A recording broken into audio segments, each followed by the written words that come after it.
मैंने पूरा दिन 200 पाउंड सूखा घास छटकर बिताया। मेरा लक्ष्य सीधा था, पूरे बाद्य में सबसे ताकतवर सांड बनना।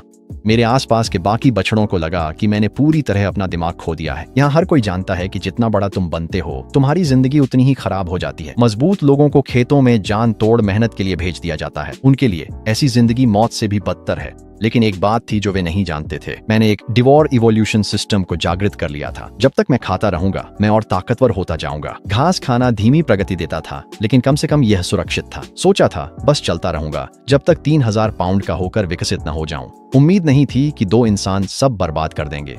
पापा, ब्लैकी को मत मारो, वो अच्छा है, लड़की ने विनती की। जुआंग हान उसकी बातों से जरा भी नहीं हिला। डुओ, बताओ, क्या बीफ स्टू स्वादिष्ट नहीं होता? उसने ठंडे स्वर में पूछा। हाँ है, लेकिन वह हकलाने लगी। उसके कुछ कहने से पहले ही आदमी ने उसका सिर सहलाया और उसे बीच में ही रोक दिया। चिंता मत करो, मैं उसे नहीं मारूंगा। मीट मार्केट ने पहले ही ऑर्डर दे दिया है, तो नए साल पर मैं उसे बेच दूंगा। मैं उनकी बातचीत सुन रहा था। अचानक मेरे मुंह में रखा घास अब उतना स्वादिष्ट नहीं लग रहा था। शुक्र है, नए साल में अभी काफी समय बाकी था। अगर मैं उससे पहले विकसित हो सका तो मैं इस फार्म से भागने का कोई तरीका ढूंढ लूंगा। अगले 2 महीनों तक मैं खाने की होड़ में लग गया, चाहे सूखा चारा हो या मोटे सोयाबीन की बची हुई चीजें। मैंने सब कुछ अपने मुंह में ठूंस लिया, लेकिन नतीजे निराशाजनक रहे। प्रजाति घरेलू गाय, वजन 800 पाउंड, संविधान 15, ताकत 20। कम ऊर्जा वाला खाना खाने से मेरे आंकड़ों में मामूली बदलाव हुआ। बाड़े के अन्य मवेशियों के मुकाबले मैं पहले ही विशालकाय था, पर इंसानों के खिलाफ तैयार नहीं था। जुआंग हान कुछ लोगों संग लौटा और मेरा आकार देख दंग रह गया। मदद करो लड़कों, इस बैल को लादते ही खाना मेरी तरफ से होगा। मैंने बहुत संघर्ष किया, पर वे मुझे सींगों से घसीट ले गए। लोहे के पिंजरे वाला ट्रक देख मेरा दिल बैठ गया। साधारण ट्रक होता तो मैं इसे पलटकर भाग सकता था, पर इस लोहे के पिंजरे ने मेरी उम्मीदें तोड़ दी। अंदर धकेलते वक्त मैंने गौर किया कि उन्होंने ताला नहीं लगाया था, बस दरवाजे को स्लाइडिंग बोल्ट से बंद किया था। निस्संदेह ये मेरी आखिरी उम्मीद थी जिंदा बचने की। ट्रक की गड़गड़ाहट शुरू हुई और उसका चेसिस जोर जोर से हिलने लगा। मैंने अपनी नजरें उस स्लाइडिंग बोल्ट पर ही टिकाए रखी। अगर मैं बस उसे टक्कर मारकर खोल दूं तो मैं बच सकता हूं। लेकिन जुआंग हान ड्राइवर की सीट पर था और शीशे में से बार बार पीछे देख रहा था। मैं अभी कोई हरकत करने की हिम्मत नहीं जुटा पाया। ट्रक एक घुमावदार पहाड़ी सड़क पर चढ़ने लगा। जैसे जैसे झटके बढ़ते गए, मैंने अपने सींगों से बोल्ट को धीरे धीरे बाहर की ओर धकेलना शुरू किया। जैसे ही बोल्ट निकलने ही वाला था, जुआंग हान ने अचानक ब्रेक लगा दिए। देखकर चलो बेवकूफ, वह चिल्लाया। जंजीरों के पार एक वैन खड़ी ही थी और 3 आदमी उतरे। उनके नेता के मुंह में सिगरेट और चेहरे पर निशान था। ली साहब, काफी समय बाद मिले, निशान वाले ने मुस्कुराते हुए कहा। जुआंग हान का चेहरा तुरंत पीला पड़ गया। तुम क्या चाहते हो? वह हकलाया। तुमने यहाँ एक शानदार सांड पाला है, मैं बस इसे करीब से देखना चाहता हूँ। वह आदमी ट्रक के पीछे की ओर बढ़ने लगा। मैं तुरंत पिंजरे की फर्श पर गिर गया, जैसे कोई मूर्ख जानवर हो। जैसे ही वह पास आया, मैंने सांस रोक ली। यह सांड वाकई बहुत ताकतवर है, उसने बड़बड़ाते हुए कहा और सीधा मेरी ओर घूरने लगा। कम से कम 800 पाउंड तो होगा। स्कारफेस ने पिंजरा थपथपाया। उसकी आंखों में लालच था। जुआंग हान ड्राइवर सीट से उतरा। मैंने यह सांड मीट मार्केट को बेच दिया है, कोई और उम्मीद मत रखना। इसे मीट के लिए बेचना कितनी बर्बादी है। स्कारफेस ने अपनी सिगरेट मसल दी और जुआंग हान के कान में फुसफुसाया। जुआंग हान का चेहरा उतर गया, लेकिन आखिरकार उसने दांत भींचकर हामी भर दी। ठीक है, लेकिन तुम्हें ज्यादा पैसे देने होंगे। मेरा दिल बैठ गया जब ये दोनों इंसान मेरी जिंदगी की सौदेबाजी मेरे सामने ही करने लगे। रुको बॉस ली, ये पिंजरा बंद क्यों नहीं है? जुआंग हान सन्न रह गया, लेकिन उसके बोलने से पहले ही मैंने अपनी पूरी ताकत से कुंडी पर धक्का मारा। एक तेज चटकने की आवाज आई, कुंडी टूट गई, पिंजरे का दरवाजा झूल गया और मैं ट्रक से कूद पड़ा। साला बैल भाग रहा है। स्कारफेस की दहाड़ मेरे पीछे गूंज उठी। मैं पीछे मुड़े बिना सड़क किनारे घने जंगल की ओर दौड़ पड़ा। मैं परछाइयों में भागता गया, जबकि उनकी गालियां मेरे पीछे पीछे आती रहीं। पकड़ो उसे, वो जानवर 30,000 का है। उनकी आवाजें करीब आती जा रही थीं, लेकिन मेरे चारों पैर उनसे भी तेज चल रहे थे। गर्मियों की डालियां मेरी त्वचा पर ऐसे रगड़ खा रही थीं जैसे गर्म लोहा, लेकिन भागते भागते मेरी ताकत जवाब देने लगी। 2 महीने तक सिर्फ घास खाने से मुझे जरूरी ऊर्जा नहीं मिल पाई थी। जैसे ही मैं गिरने ही वाला था, सामने से एक गंध मेरे नथुनों से टकराई। वह ताजा खून की गाढ़ी धातु जैसी बदबू थी। मैं झाड़ियों के बीच से उस गंध का पीछा करता गया और एक खोज की। एक मरा हुआ जंगली सुअर झाड़ियों में पड़ा था। ऐसा लग रहा था जैसे वह अभी अभी मरा हो। मैं हांफते हुए सुअर के शव को घूरता रहा। मेरा दिमाग तेज चलने लगा। सिस्टम के अनुसार खाने से मैं मजबूत बनूंगा, पर बैल तो सिर्फ घास खाते हैं। कदमों की आहट करीब थी। अब हिचकिचाने का समय नहीं था। मैंने अपना सिर झुकाया और अपने दांत सुअर के मांस में गड़ा दिए। मैंने एक बड़ा टुकड़ा नोचकर जबरदस्ती अपने मुंह में ठूंस लिया। कच्चे खून का तांबे जैसा स्वाद मेरी सारी इंद्रियों में भर गया। मैंने उल्टी करने की इच्छा को दबाया और उसे पूरा निगल गया। अगले ही पल सिस्टम की सूचना मेरे दिमाग में गूंजने लगी। डिंग! जंगली सुअर का मांस खाया गया। उच्च ऊर्जा अंक प्राप्त हुए। शारीरिक क्षमता में 5 की वृद्धि, ताकत में 8 की वृद्धि, वजन 100 पाउंड बढ़ा। मांस का एक निवाला 1 महीने की घास से कहीं ज्यादा असरदार था। मैंने सोचने के लिए रुकने का समय नहीं लिया। मैं शिकारी की तरह सुअर पर टूट पड़ा और मांस पर टूटकर खाने लगा। हर निवाले के साथ मेरे अंदर एक तीव्र शक्ति का विस्फोट होने लगा। मेरी मांसपेशियां तेजी से फैल रही थीं। वहां है! मेरे पीछे एक जोरदार आवाज गूंजी और मैंने सिर घुमाकर देखा कि 3 आदमी शॉटगन लेकर मेरी ओर दौड़ रहे हैं। मजबूत कद काठी वाला आदमी उनके पीछे पीछे आ रहा था। उसका चेहरा गुस्से से पीला पड़ गया था। ओल्ड डाओ, गोली मत चलाना। अगर मांस खराब हो गया तो 1 पैसा भी नहीं मिलेगा। मांस गया भाड़ में। अगर ये जानवर भाग गया तो मेरे $30,000 डूब जाएंगे। ओल्ड डाओ ने अपनी शॉटगन उठा ली। काली खोखली नली सीधा मेरी ओर तनी थी और मेरा दिल कस गया। मैंने तुरंत सुअर के बचे हुए आधे हिस्से को दांतों से दबाया और भाग खड़ा हुआ। जंगल में एक कान फाड़ू धमाका गूंज उठा। अब मैं किसी भी चीज को खुद को रोकने नहीं दूंगा। गोली जमीन में फटी जिससे मिट्टी की बौछार हवा में उड़ गई। मैं और भी तेज दौड़ा। जबड़ा सुअर की लाश पर कसकर जकड़ा हुआ था। यही मेरी जिंदा रहने की उम्मीद थी। मैं इसे नहीं खो सकता था। 10 मिनट और दौड़कर मैंने ओल्ड डाओ और उसके साथियों को पीछे छोड़ दिया। मैं सांस लेने एक गुफा में घुसा। सुअर नीचे गिराकर मैं हाँफने लगा। तभी सिस्टम की सूचना बजी। वजन 900 पाउंड, शारीरिक क्षमता 32, शक्ति 45, अत्यधिक ऊर्जा खपत का पता चला है। म्यूटेशन शुरू हो गया है। म्यूटेशन? मैंने देखा कि मेरी त्वचा पर काली कठोर शल्कों की एक पतली परत उभर आई है और मेरी टांगें मोटी और मांसल हो गई हैं। मैंने अपने खुर से जमीन को खुरचा। ठोस चट्टान आसानी से टूट गई, जिससे गुफा की जमीन में एक गहरा निशान बन गया। मेरी ताकत दोगुनी से भी ज्यादा हो गई थी। मैं उत्साहित होकर फिर से सुअर के शव पर टूट पड़ा। कुछ ही देर में मैंने बचा हुआ हर टुकड़ा अपने पेट में डाल लिया था। सुअर का मांस खा लिया गया। वजन 1000 पाउंड से अधिक हो गया है। शक्ति 50 से अधिक हो गई है। गति में वृद्धि हुई है। त्वचा की कठोरता 30% बढ़ गई है। शक्ति मेरे अस्तित्व के हर रेशे में दौड़ गई और पहले वाली कमजोरी पूरी तरह गायब हो गई। ठीक उसी समय गुफा के बाहर से भौंकने की तेज आवाज गूंज उठी। मेरा दिल बैठ गया। पुराने दांव सच में मुझे पकड़ने के लिए शिकार करने वाले कुत्ते ले आया था। जैसा कि सोचा था, 3 खूंखार शिकारी कुत्ते गुफा की परछाइयों में घुस आए। आगे वाला कुत्ता एक विशाल भद्दा जानवर था जिसके नुकीले दांतों से लार टपक रही थी।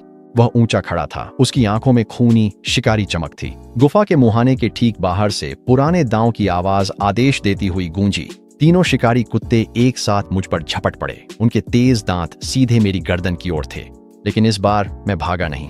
मैंने एक धीमी गहरी गुर्राहट निकाली। मैं पीछे हटा और अपने अगले खुर से आगे वाले कुत्ते के सीने पर जोरदार वार किया। एक भयानक धमाका गूंजा जब शिकारी कुत्ता चीखता हुआ पीछे उड़ा और गुफा की दीवार से टकराकर तुरंत मर गया। बाकी दोनों कुत्ते वहीं जम गए। उनकी आंखों में शुद्ध डर की झलक थी, लेकिन मेरी आंखों के सामने खून उतर आया था और मैं आगे बढ़ा। अपने सींगों से दूसरे कुत्ते का पेट फाड़ दिया।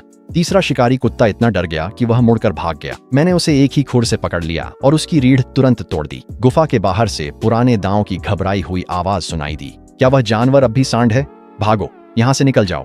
मैंने उन तीनों शिकारी कुत्तों की लाशों को देखा और एक जंगली विचार मेरे मन में आया। अगर सुअर खाने से ताकत मिली तो इन्हें खाने से क्या होगा? मैं नीचे झुका, सबसे बड़े कुत्ते का मांस नोचा और कच्चा मांस और खून अपने मुंह में भर लिया।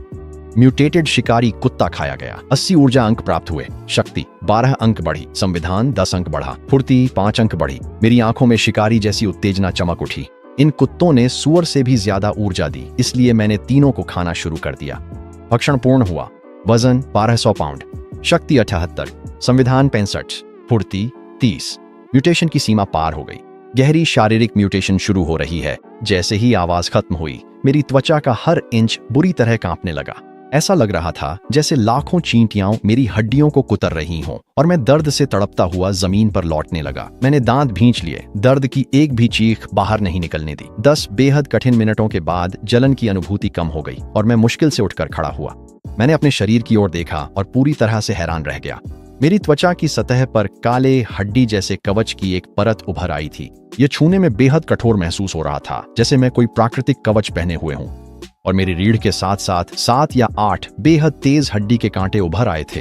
हर एक कांटा आधा फुट लंबा था और गुफा की हल्की रोशनी में ठंडेपन से चमक रहा था। मैंने सिर झटका और महसूस किया कि मेरे सींग भी पहले से मोटे हो गए हैं। उनके सिरे औद्योगिक कैंची जितने तेज थे। मैं यह समझ ही रहा था कि बाहर से ओल्ड दांव की आवाज आई। बॉस ली, पक्का वह जानवर अंदर है? मैंने उसे अंदर जाते देखा था, वह बाहर नहीं निकला। उस बड़े आदमी की आवाज कांप रही थी। वह उस दृश्य से डरा हुआ था। मुझे निर्दयी मत कहना, उस जानवर ने मेरे 3 शिकारी कुत्तों को मार डाला। आज उसकी मौत तय है। ओल्ड दांव की बात खत्म होते ही मैंने सरसराहट सुनी, जैसे वे कुछ तैयार कर रहे हों। मैं गुफा के प्रवेश द्वार को घूर रहा था। मेरा शरीर तना हुआ था। 1 सेकंड बाद एक चिंगारी छोड़ता हुआ कोई वस्तु अंदर फेंकी गई। मेरी पुतलियां एकदम सिकुड़ गईं। मैं तुरंत घूम गया और गुफा के और अंदर की ओर भाग गया।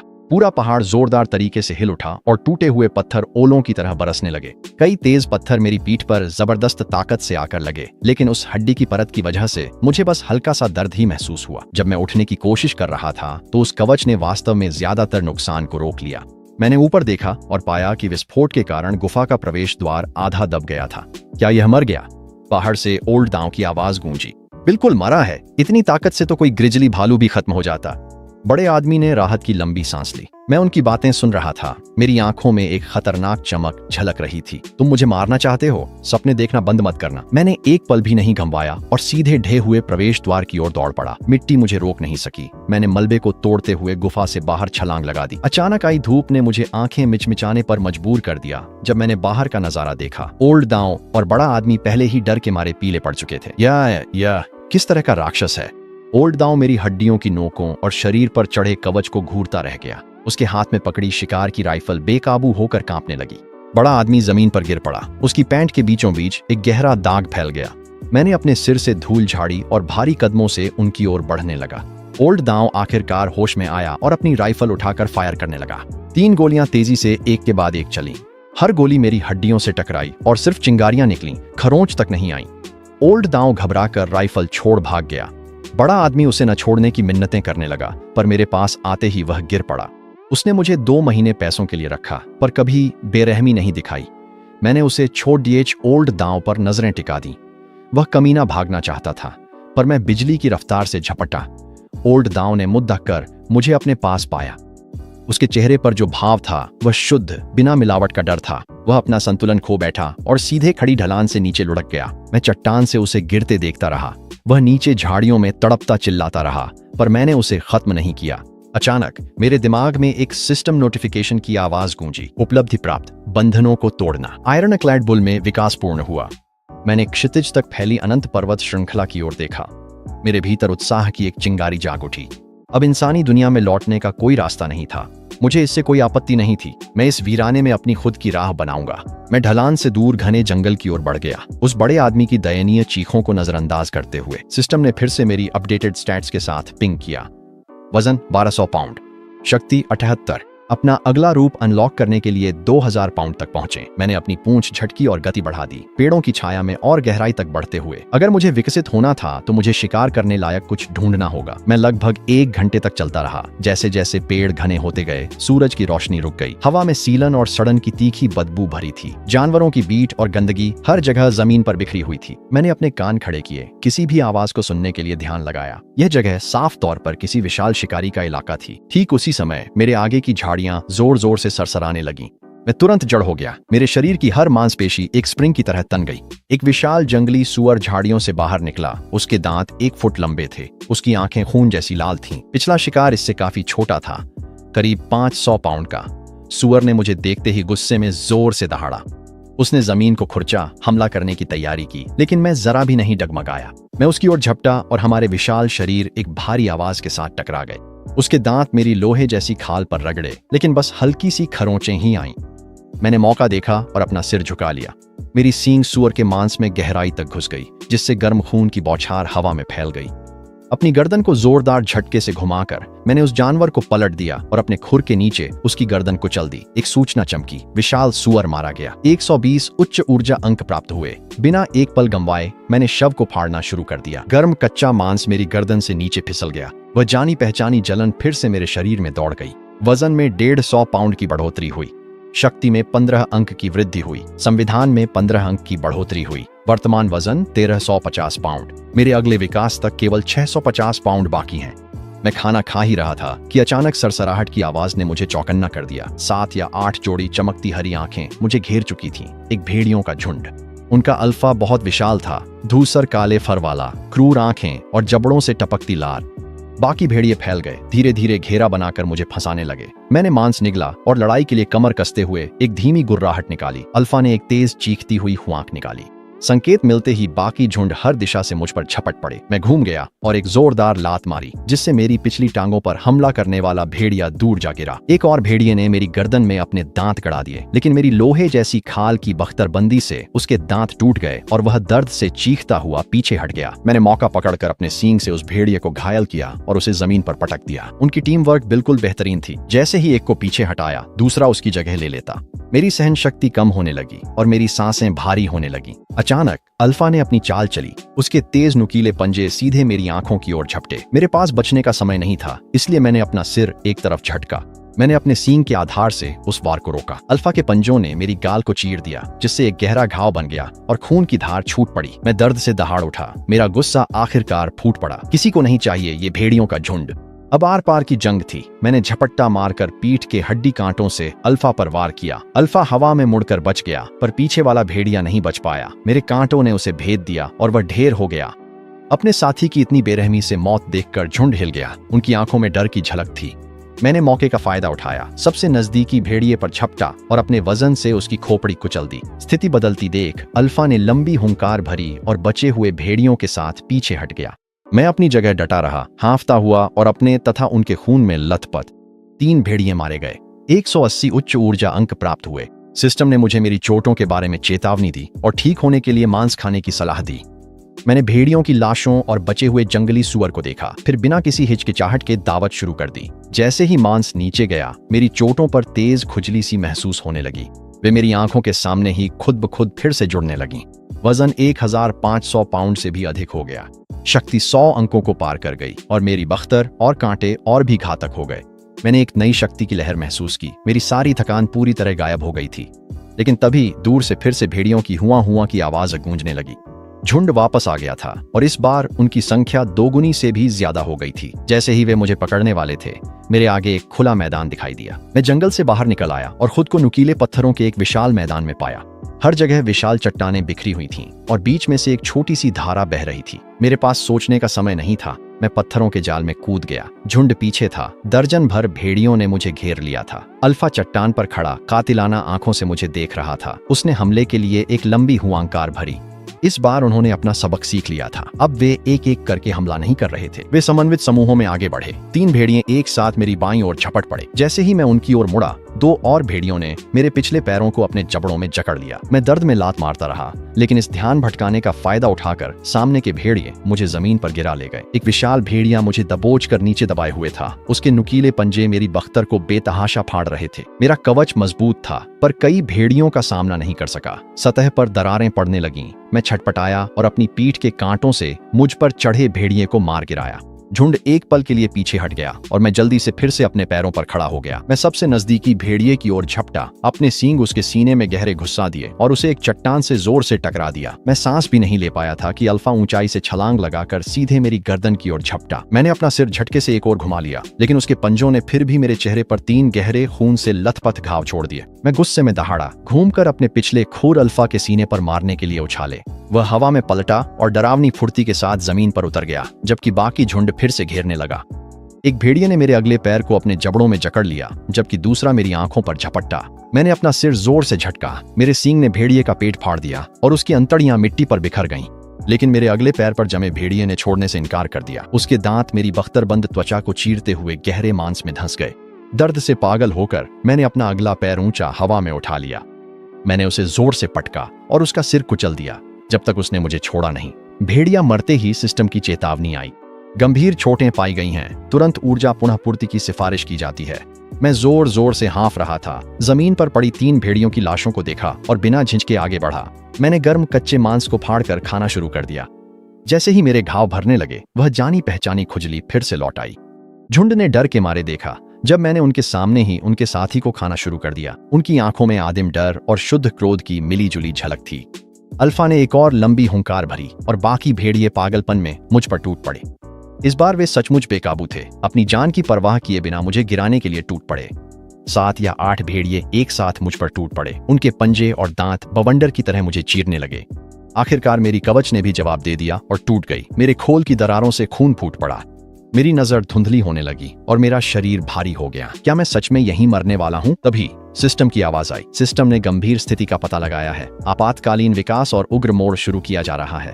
मेरा खून उबलने लगा जब मेरे भीतर से कच्ची ताकत का विस्फोट हुआ और मैंने दहाड़ते हुए भेड़ियों को अपने ऊपर से झटक दिया। मेरी आंखें गहरे आदिम लाल रंग में बदल गईं। मेरी पीठ की हड्डियों की नोकें फूट पड़ीं। उनकी लंबाई दोगुनी हो गई जब तक वे 1 फुट से भी ज्यादा लंबी नहीं हो गईं। मेरी कवच की दरारें आपस में जुड़ गईं और वे मोटी होकर ठंडी धातुई चमक के साथ चमकने लगीं। मैं सबसे नजदीकी भेड़िए पर झपटा और एक ही ठोकर में उसकी खोपड़ी को मिट्टी में कुचल दिया। मैंने एक और भेड़िए को अपनी सींगों से छलनी कर दिया और उसे चट्टानों पर फेंक मारा, जिससे वह तुरंत मर गया। मैं शुद्ध संहार का एक दरिंदा बन चुका था जिसे रक्त पिपासा ने अंधा कर दिया था। मेरे हर कदम पर झुंड मेरे चारों ओर ढहता जा रहा था। लेकिन तभी भेड़ियों के राजा ने एक तीखी दर्दनाक हुआंकार भरी। जब उसका शरीर विकृत होने लगा, उसकी मांसपेशियां उसके फर के नीचे हिंसक रूप से उभर आईं और अस्वाभाविक ताकत के साथ फैलने लगी। उसकी आंखें राक्षसी लाल हो गईं और उसके दांत 2 गुने बड़े हो गए। जैसे जैसे उसका पूरा शरीर विशाल होता गया, उस दरिंदे का भी अपना उन्मादी रूप था और अब उसकी रफ्तार डरावनी हो गई थी। मैं प्रतिक्रिया भी नहीं कर पाया था कि वह मेरे सामने था। उसके पंजे सीधे मेरी गर्दन की ओर झपट रहे थे। मैंने ऐन वक्त पर अपना सिर हटा लिया, लेकिन उसके नुकीले पंजों ने मेरी गर्दन पर 3 खूनी चीरे लगा दिए। मैं दर्द से लड़खड़ा गया, लेकिन भेड़ियों के राजा ने मुझे सांस लेने की भी फुर्सत नहीं दी और फिर से झपटा। इस बार उसने जबड़ों से मेरी अगली टांग जकड़ ली। उसके दांत बख्तरबंद चीरकर मांस में धंस गए। मैंने टांग को झटका, पर वह दरिंदा नहीं हटा। भेड़ियों के राजा ने जबड़े कसे रखे और मुझे फाड़ने लगा, जैसे टांग अलग करना चाहता हो।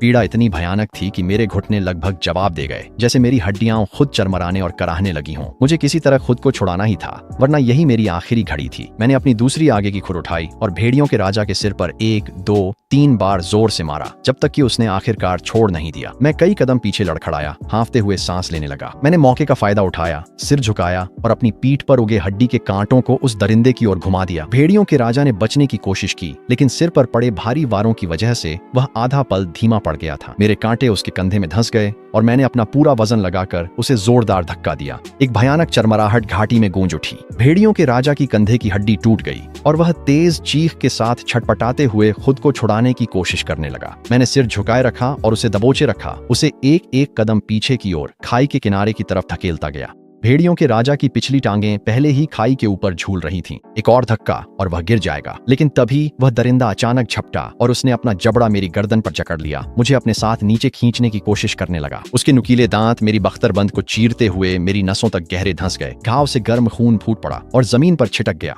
मेरी नजर धुंधली होने लगी और मेरा शरीर सीसा सा भारी लगने लगा, लेकिन मैंने खुद से कहा, मैं यहाँ मरने वाला नहीं हूँ। मैंने दांत भींच लिए, अपनी बची खुची सारी ताकत समेटी और अपने सींगों से भेड़ियों के राजा को ऊपर की ओर उछाल दिया। भेड़ियों का राजा हवा में उछल गया और खाली जगह में उड़ता चला गया। वह एक लंबा चाप बनाते हुए घाटी के तल पर नुकीली चट्टानों से जा टकराया। मैं लड़खड़ाता हुआ पीछे हटा, लगभग खुद भी किनारे से गिर ही पड़ा था और जमीन पर गिरकर हांफने लगा। मेरी गर्दन की चोटों से खून लगातार बह रहा था। तभी सिस्टम की सूचना आखिरकार बज उठी। म्यूटेटेड वुल्फ किंग मारा गया। 500 हाई एनर्जी पॉइंट्स, ब्लडथर्स्टी बर्सर्क और एक्सट्रीम स्पीड प्राप्त हुई। वजन 2 टन से अधिक हो गया है। शक्ति 150 तक पहुंच गई है। फुर्ती 80 तक पहुंच गई है। डीप इवोल्यूशन शुरू हो रही है। कृपया तुरंत ऊर्जा का उपभोग करें। मैंने खुद को संभाला और लंगड़ाते हुए घाटी के किनारे की ओर बढ़ा। वुल्फ किंग का शरीर नीचे पड़ा था, कुचला और खून से लथपथ, लेकिन अभी भी खाने लायक था। मैं सावधानी से चट्टानों से नीचे उतरा, जब तक कि मैं उस जानवर की लाश तक नहीं पहुंच गया। मौत के बाद भी यह राक्षस बेहद विशाल था, कम से कम 6 या 700 पाउंड वजनी। मैंने बिना किसी हिचकिचाहट के उसे खाना शुरू कर दिया। उसका गर्म मांस मेरे पेट में वही जानी पहचानी जलन पैदा कर रहा था। मेरी गर्दन की चोटें धीरे धीरे भरने लगीं। मेरी टूटी हुई हड्डियों की नोकें फिर से उगने लगीं, पहले से भी ज्यादा तेज। मैंने पागलों की तरह खाना खाया और जल्दी ही वुल्फ किंग का आधे से ज्यादा हिस्सा खत्म कर दिया, पूर्ण रूप से निगल लें। वजन 2200 पाउंड, शक्ति 180, संविधान 150, चपलता 90। कवच का विकास भारी प्लेट कवच में हुआ। हड्डी के नुकीले कांटों का विकास होकर ब्लेड नुमा कांटे बन गए। मेरे पूरे शरीर में शक्ति का संचार हुआ और जैसे ही कमजोरी गायब हुई, मैंने ऊपर की ओर देखा। घाटी के शिखर पर 1 दर्जन भेड़िए खड़े थे, जो विस्मय और आतंक से भरी आंखों से मुझे देख रहे थे। मैंने एक धीमी गहरी गुर्राहट निकाली। झुंड तुरंत जमीन पर गिर पड़ा, अधीनता में कांपते हुए। आज से ये पहाड़ और जंगल मेरे हैं। मैंने वुल्फ किंग के बचे हुए हिस्से को भी खा लिया। फिर मैं अपने नए अनुयायियों को लेकर जंगल के केंद्र की ओर चला गया। अगले कुछ दिनों में मैंने लगातार शिकार किया और अपना वजन 2000 पाउंड से ऊपर स्थिर कर लिया। जंगल के जानवर मुझे महसूस कर डर कर भाग गए। मैंने सोचा मैं शांति से विकसित हो पाऊंगा, पर झरने पर पानी पीते समय लगा कि इंसानों ने मुझे फिर ढूंढ लिया है। तभी दूर से हेलीकॉप्टर की आवाज गूंजी। मैंने ऊपर देखा तो 3 हेलीकॉप्टर मेरी तरफ आ रहे थे। मैं बिना हिचकिचाए तैयार हो गया। मैं जंगल की ओर भागा, पर हेलीकॉप्टर तेज थे और जल्द ही मुझे घेर लिया। आसमान से गिरी एक धातु की जाली ने मुझे जकड़ लिया और मैं बच न सका।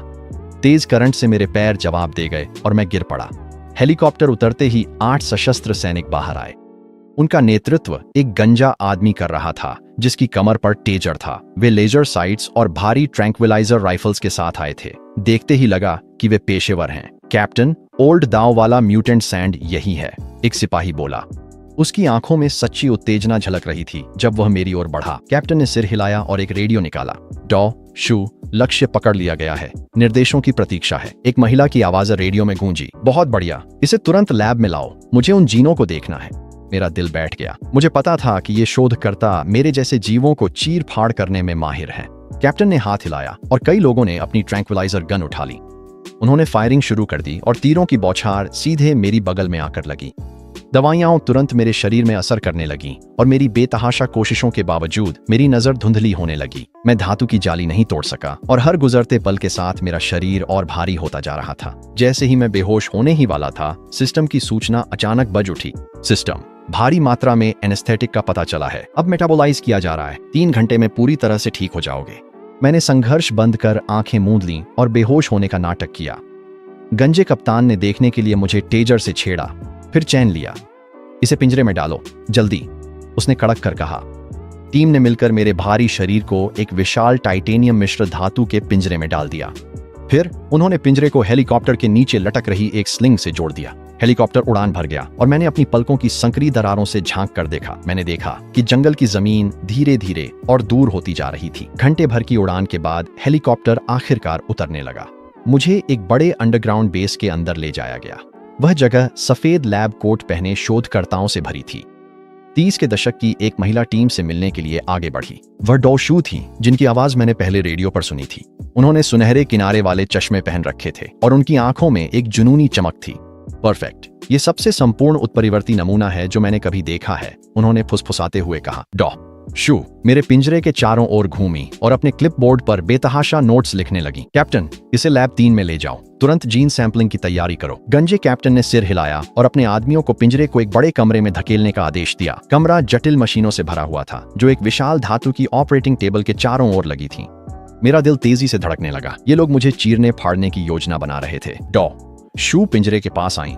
उनके हाथ में एक सिरिंज थी जिसमें चमकदार हरे रंग का तरल भरा था। पहले जीन स्टेबलाइजर का इंजेक्शन लगाओ ताकि प्रयोग के दौरान यह बेकाबू न हो जाए। वह पिंजरे का दरवाजा खोलने के लिए हाथ बढ़ा ही रही थी कि ठीक उसी पल मैंने अपनी आंखें पूरी तरह खोल दी। सिस्टम ने एनेस्थेटिक को पूरी तरह बाहर निकाल दिया था और मैंने अपनी पूरी ताकत से सलाखों पर जोर मारा। एक कान फाड़ू धमाके के साथ टाइटेनियम मिश्र धातु का दरवाजा मेरी जबरदस्त ताकत के आगे झुक गया। डॉ शू लड़खड़ाकर पीछे हटी और चिल्लाईं, ये जाग गया है, अभी टेजर का इस्तेमाल करो। गंजा कप्तान तुरंत हरकत में आया। उसने अपना हाई वोल्टेज डंडा उठाया और मेरी ओर दौड़ा, लेकिन मैं पिंजरे से निकलकर तेजी से बढ़ा। मैंने अगले खुर से जोरदार लात मारी जिससे वह पीछे जा गिरा। वह सीधा कंक्रीट की दीवार से टकराया और बेहोश होकर गिर गया। बाकी गार्ड्स ने अपने ट्रैंक्विलाइजर राइफलें निकाली और घबराहट में ताबड़तोड़ फायरिंग शुरू कर दी। सुइयां मेरी खाल से टकराकर ऐसे उछल गईं जैसे किसी चट्टान से। मैं गार्ड की ओर झपटा और उसे सींगों से हवा में उछाल दिया। पूरा लैब पूरी तरह अफरा तफरी में डूब गया। जैसे ही शोधकर्ता बाहर निकलने के लिए भागने लगे, डॉ सू मेरे रास्ते से बचने के लिए एक विशाल मशीन के पीछे छिपने के लिए कूद गई। उसने हाथ बढ़ाकर दीवार का लाल इमरजेंसी बटन दबा दिया। बेस में अलार्म गूंजा और भारी ब्लास्ट डोर तुरंत बंद हो गए। अचानक छत से दर्जनों हाई वोल्टेज पावर नेट्स नीचे गिर पड़ी। मैं बीच में फंस गया। जबरदस्त बिजली का झटका मेरे पूरे शरीर में दौड़ गया। मेरा शरीर दर्द से तड़प उठा, लेकिन मैंने दांत भींच लिए और गिरने से इनकार कर दिया। डॉ सू ने यह दृश्य देखा। उनकी आंखों में पागलपन की एक झलक चमक रही थी। अविश्वसनीय, उसकी विद्युत प्रतिरोधक क्षमता मेरी उम्मीद से भी ज्यादा है। वो पास की एक अलमारी के पास गई और कई सिरिंज निकाल ली। वे एक अजीब चमकदार नीली तरल से भरी हुई थीं। अगर एनेस्थेटिक असफल रहा तो चलो यह उच्च संघनन जीन मजबूती सीरम आजमाते हैं। उसने सिरिंज को ऊंचा उठा लिया। कदम दर कदम वह हमारे बीच की दूरी कम करने लगी। मैंने पूरी ताकत से संघर्ष किया, लेकिन पावर नेट्स ने मुझे जमीन से चिपका कर रखा था। जैसे ही सुई मेरी खाल में घुसने वाली थी, मैंने ब्लड थर्स्टी बर्सर्क को सक्रिय कर दिया। मेरा खून उबाल पर पहुंच गया और मेरी नजरें गहरे खूनी लाल रंग से भर गईं। मेरी मांसपेशियां जबरदस्त तरीके से फैल गईं और मेरी ताकत 300 पाउंड तक पहुंच गई। मैंने एक दुनिया को हिला देने वाली दहाड़ लगाई और हाई वोल्टेज नेट्स को धागे की तरह तोड़ डाला। जैसे ही धातु की जाली बिखर गई, हर दिशा में चिंगारियां उड़ने लगीं। पूरी प्रयोगशाला की लाइटें टिमटिमाने और फेल होने लगी। सू वहीं जड़ हो गईं। उनका चेहरा अचानक डर से पीला पड़ गया। सिरिंज उनके हाथ से फिसल गई और जैसे ही नीला तरल जमीन पर फैल गया, वह टूटकर बिखर गई। मैं सबसे पास की मशीन की ओर झपटा और अपने सींगों से उसे चकनाचूर कर दिया। कई मिलियन डॉलर की मशीनरी मेरे वजन के नीचे गीले कागज की तरह चकनाचूर हो गई। उसे रोकिए, उसे उपकरण नष्ट मत करने दीजिए, सू चीख पड़ी। लेकिन बाकी टीम के सदस्य पास आने की भी हिम्मत नहीं कर पाए। मैं तूफान की तरह लैब के आर पार हो गया, अलमारियां, उपकरण और सर्जिकल टेबल्स को चूर चूर कर दिया। तभी मेरी नजर कोने में रखे एक विशाल फ्रीजर पर पड़ी। वह पूरी तरह से भरा हुआ था। हर कल्पनीय रंग की शीशियां उसकी शेल्फों पर सजी हुई थीं। मैं आगे बढ़ा और एक ही सिर की टक्कर में भारी दरवाजा तोड़ डाला। दर्जनों सिरिंज बाहर लुढ़क आए, लाल, नीले, हरे और गहरे बैंगनी रंग के। सू का चेहरा उन्हें देखते ही एकदम सफेद पड़ गया। नहीं, वे उच्च संकेंद्रण जीन सीरम हैं। आप उसे उन्हें खाने नहीं दे सकते। लेकिन अब बहुत देर हो चुकी थी। मैंने एक बैंगनी शीशी झपट ली, कांच तोड़ डाला और उसका सारा तरल निकल गया। वह तरल मेरी गले में ऐसे लगा जैसे आग का दरिया उतर गया हो और सीधा दिमाग तक पहुंच गया। टिंग! उच्च संकेंद्रण जीन सीरम निगल लिया गया। 800 ऊर्जा प्राप्त हुई, साथ में 50 संविधान, 60 ताकत और 40 फुर्ती भी बढ़ी। मैंने महसूस किया कि मेरी नसों में एक भयानक शक्ति दौड़ रही है। ये चीज तो पत्थर के भेड़िया राजा को खाने से भी ज्यादा असरदार थी। बिना एक पल गंवाए मैंने बाकी सारी शीशियां भी निगलनी शुरू कर दी। लाल, नीली, हरी। मैंने एक एक करके सबको अपने मुंह में डाल लिया। सू पूरी तरह से टूट गई। वह घुटनों के बल गिर पड़ी। उसकी आंखों में घोर निराशा छाई हुई थी। सब खत्म हो गया। उन सीरमों की कीमत करोड़ों में थी। संस्थान दिवालिया हो गया है। मैंने उसकी दयनीय चीख पुकार को अनसुना कर दिया और खाना जारी रखा। पूरी तरह से निगल जाना। वर्तमान वजन 2 टन है। शक्ति 280, संविधान 220, चपलता 150। चेतावनी, ऊर्जा का अत्यधिक प्रवाह पाया गया। जैसे ही नोटिफिकेशन गायब हुआ, मेरी पलकें भारी होने लगीं और मेरे शरीर ने प्रतिक्रिया देना बंद कर दिया। कुछ गड़बड़ थी। वे सीरम मेरे लिए एक साथ संभालना बहुत ज्यादा थे। मैं बाहर की ओर लड़खड़ाया, पर पैर झेली जैसे हो गए थे। मैं धड़ाम से जमीन पर गिर गया और नजर धुंधली होने लगी। सू की आंखों में उम्मीद जागी और वह चिल्लाई, जल्दी इसे बेहोशी का इंजेक्शन लगाओ और पकड़ लो। गंजा कप्तान घिसटते हुए उठा और सीना पकड़कर लंगड़ाते हुए मेरी ओर बढ़ा। बाकी टीम के सदस्यों ने अपनी ट्रैंक्विलाइजर गन उठाई और फायर करना शुरू कर दिया, लेकिन सुइयां मेरी खाल को छू भी नहीं पाई। वे बस टकरा कर गिर गईं। सीरम के प्रभाव में मेरी भारी बख्तरबंदी धातु जैसी चमक में बदल गई थी। कैप्टन ने दांत भींचे और अपना रेडियो निकाला। यहाँ तुरंत एक ट्रांसपोर्ट वाहन लाओ। जब तक वह बेहोश है, हमें उसे ले जाना है। 10 मिनट बाद एक विशाल ट्रांसपोर्ट ट्रक लेबोरेटरी में पीछे की ओर आकर रुका। ट्रेलर के अंदर एक विशेष टाइटेनियम मिश्र धातु का पिंजरा था, जिसमें हाई वोल्टेज तार लगे हुए थे। टीम ने मिलकर मेरे विशाल शरीर को पिंजरे में डालने के लिए उठाया। उन्होंने मेरी सभी चारों टांगों को जकड़ने के लिए विशेष भारी भरकम बेड़ियों का इस्तेमाल किया। सू सलाखों के पास आकर खड़ी हो गई। उसने मेरी बख्तरबंद खाल को छूने के लिए हाथ बढ़ाया। उसकी आंखों में जुनूनी दीवानगी जल रही थी। यह बिल्कुल परफेक्ट है। इस कवच की कठोरता पहले से ज्ञात किसी भी धातु से कहीं अधिक है। अगर हम इसका जेनेटिक कोड समझ लें तो मानव तकनीक में जबरदस्त छलांग लग जाएगी। वह गंजे कप्तान की ओर मुड़ी और आदेश दिया, इसे बेसमेंट के 3रे स्तर की विशेष प्रयोगशाला में ले जाओ। वहीं सबसे उन्नत विच्छेदन उपकरण है। मैं खुद इसका अध्ययन करूंगी। ट्रांसपोर्ट वाहन की गड़गड़ाहट गूंज उठी। मुझे और गहराई में भूमिगत ले जाया गया। मेरे चारों ओर की दुनिया हर पल और भी अंधेरी होती जा रही थी। हवा में कीटाणुनाशक की तीखी झंझनाती गंध घुली हुई थी। मैं महसूस कर सकता था कि मेरा शरीर जबरदस्त रूपांतरण से गुजर रहा है। मेरी हड्डियां खुद को फिर से बना रही थीं और मेरी मांसपेशियां ताकत से फूल रही थीं। मेरा कवच विकसित हो रहा था और सिस्टम की सूचनाएं मेरे दिमाग में लगातार गूंज रही थीं। रूपांतरण 50% पर है। अनुमानित समय एबिस डेमन बुल बनने में 3 घंटे। ट्रक रुक गया और मुझे पिछली प्रयोगशाला से 10 गुना बड़ी एक विशाल प्रयोगशाला में धकेल दिया गया। कमरे के बीचों बीच एक विशाल धातु की ऑपरेटिंग टेबल रखी थी। वह तेज धारदार ब्लेड्स और बंधनों से ढकी हुई थी। सू अंदर आई। उनके पीछे दर्जनों शोधकर्ता करीब करीब चलते हुए आए। उन्होंने मुझे पिंजरे में लेटा हुआ देखा और उनके चेहरे पर उत्साहित मुस्कान फैल गई। विच्छेदन की तैयारी करो। मैं देखना चाहती हूँ कि इसकी आंतरिक संरचना को इतना खास क्या बनाता है। शोधकर्ताओं ने उपकरण निकाले, इलेक्ट्रिक आरी और चाकू। टेबल पर उपकरण सजाए, मुझे चीरने के लिए तैयार। गंजा कप्तान पास आया और चिंतित होकर बोला, सू, ये जानवर पहले बहुत ही खतरनाक था। अगर यह जाग गया तो? सू ने बस एक उपेक्षापूर्ण हंसी दी। चिंता मत करो, इसके शरीर में जो बेहोशी की दवा है वह इसे 3 दिन तक सुलाए रखने के लिए काफी है। ये पिंजरा सबसे मजबूत टाइटेनियम मिश्र धातु से बना है, इसे तो टैंक भी नहीं तोड़ सकता। वह पिंजरे के पास गई और अपनी उंगलियों के पोरों से धातु की सलाखों पर थपथपाया। इसके अलावा अगर वह जाग भी गया तो भी हम 3 मंजिल नीचे हैं। यहाँ 30 पूरी तरह से हथियारबंद सुरक्षा गार्ड तैनात हैं, वह कहीं नहीं जा सकता। उसे यह नहीं पता था कि मेरी चेतना तो पूरे समय जाग रही थी। सिस्टम मेरी काया पलट की प्रक्रिया को तेज कर रहा था। मुझे बस 2 घंटे और सहना था।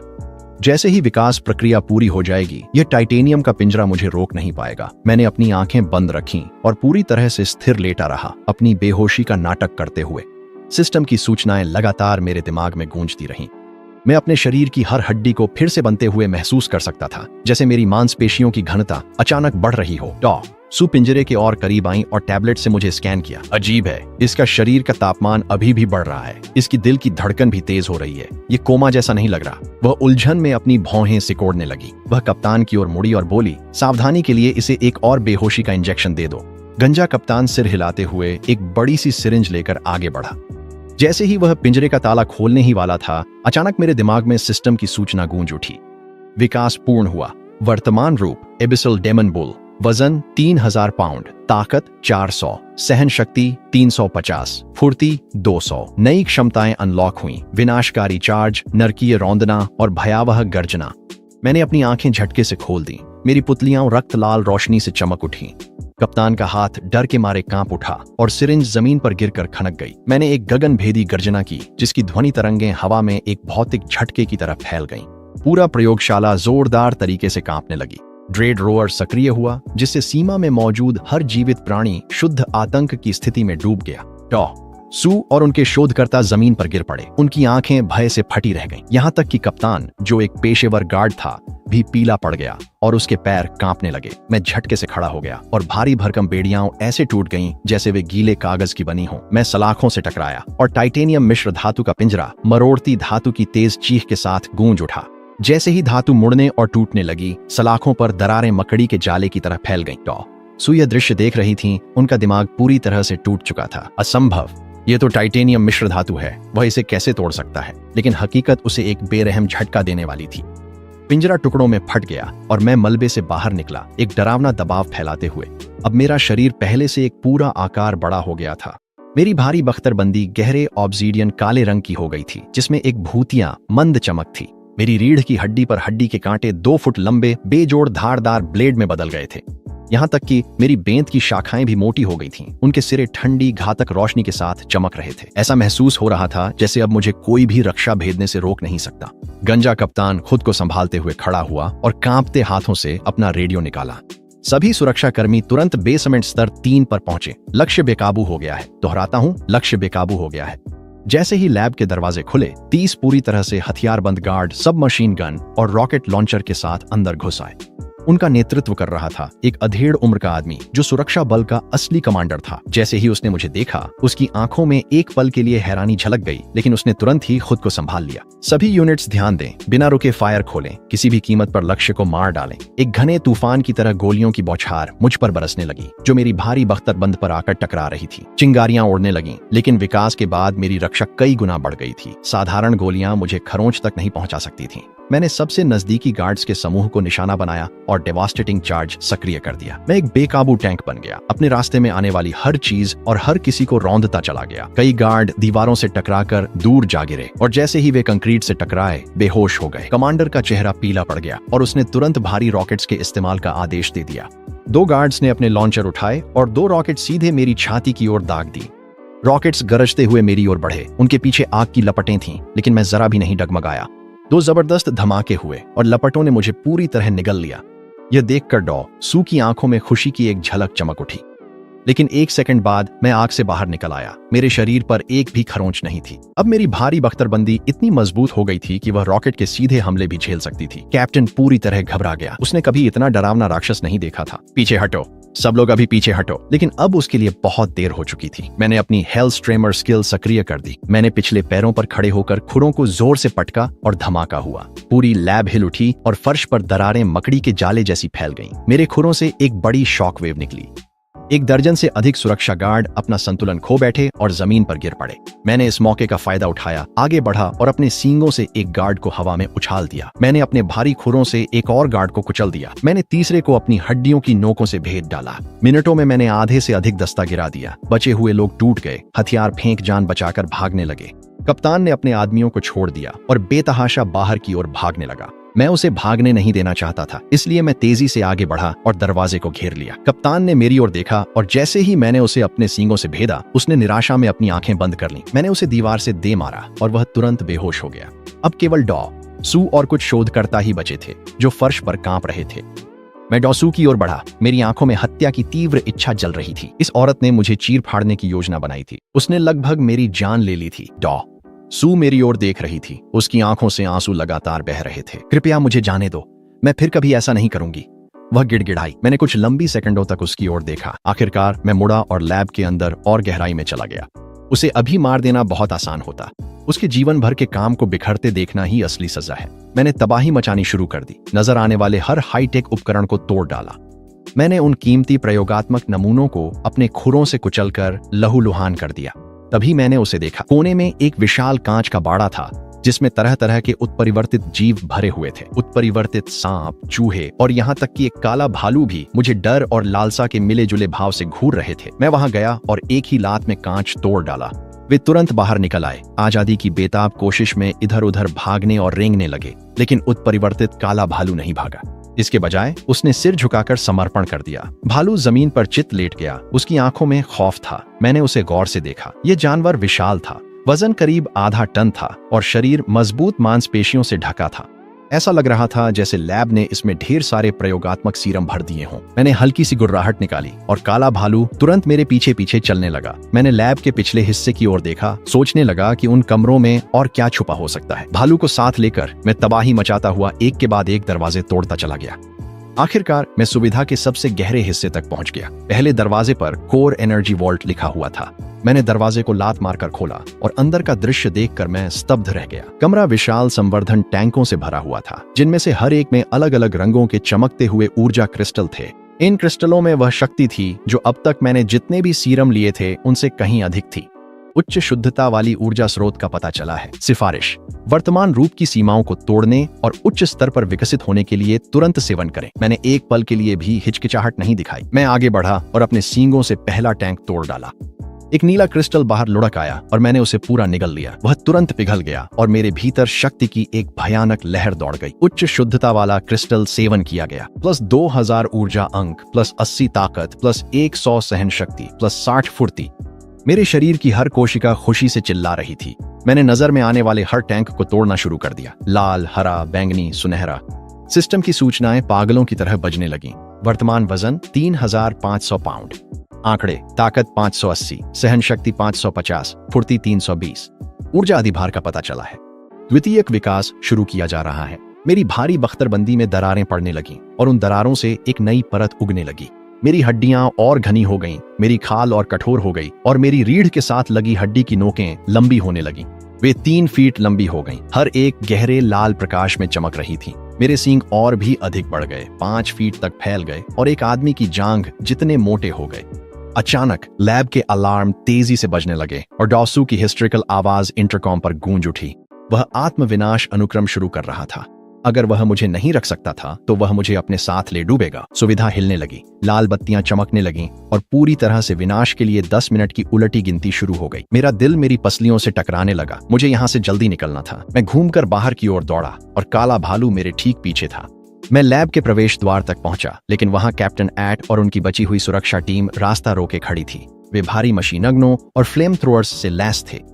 कैप्टन एट का चेहरा पीला पड़ गया था। उसकी आंखों में एक हताश, आत्मघाती दृढ़ता झलक रही थी। डॉ सू ने आदेश दिया। उन्हें किसी भी कीमत पर मुझे रोकना था, चाहे इसका मतलब विस्फोट में मरना ही क्यों ना हो। उन्होंने इशारा किया और उन्होंने गोलियों की बौछार कर दी, जैसे सीसा की मूसलाधार बारिश हो रही हो। फ्लेम थ्रोअर्स गरज उठे और मेरी ओर जलती हुई गर्मी के स्तंभ फेंकने लगे। मैंने एक आदिम दहाड़ लगाई, अपना डरावना हुंकार सक्रिय किया ताकि उनकी पंक्तियां टूट जाएं, लेकिन इस बार वे तैयार थे। विशेष ईयर प्लग्स ने मेरी दहाड़ को लगभग बेअसर कर दिया। मुझे आग के बीच से दौड़ना पड़ा और गोलियों के प्रभाव ने मेरी बख्तरबंदी के बावजूद मेरी गति को धीमा कर दिया। लपटें मेरी खाल को छू रही थीं और भले ही यह जानलेवा नहीं था, जलन की पीड़ा असहनीय थी। मैंने अपनी विनाशकारी टक्कर चालू की, खुद को एक भारी टैंक में बदल लिया और भीड़ में जा भिड़ा। सुरक्षा गार्ड हवा में उछल गए, उनके शरीर दीवारों से टकराकर भयानक आवाज के साथ गिर पड़े, लेकिन कप्तान एट जरा भी नहीं डगमगाए। उसने अपनी बंदूक गिरा दी और एक रिमोट डेटोनेटर निकाल लिया। नरक में जाओ, वो चिल्लाया। 1 दर्जन भारी लोहे के पिंजरे छत से गिर गए, मुझे अंदर फंसा दिया और पिंजरों की सलाखों में से उच्च वोल्टेज करंट दौड़ने लगा। लेकिन इस बार मेरी कॉन्स्टिट्यूशन स्टैट पहले ही 550 तक पहुंच चुकी थी। बिजली मेरा कुछ नहीं बिगाड़ सकी। मैंने एक दहाड़ लगाई और अपनी कच्ची ताकत से धातु को फाड़ डाला। कप्तान एट यह दृश्य देख रहा था। उसकी आंखों में निराशा की झलक थी। राक्षस, तुम एक राक्षस हो। मैं झपटकर उसके ठीक सामने जा खड़ा हुआ। एक तेज लात से मैंने रिमोट डेटोनेटर को उसके हाथ से दूर उड़ा दिया। मैंने उसे मारने में समय बर्बाद नहीं किया। मैं मुड़ा और बाहर निकलने के लिए दौड़ पड़ा। घड़ी में सिर्फ 5 मिनट बचे थे। मैंने काले भालू को लैब से बाहर निकाला, गलियारों में पागलों की तरह दौड़ता हुआ।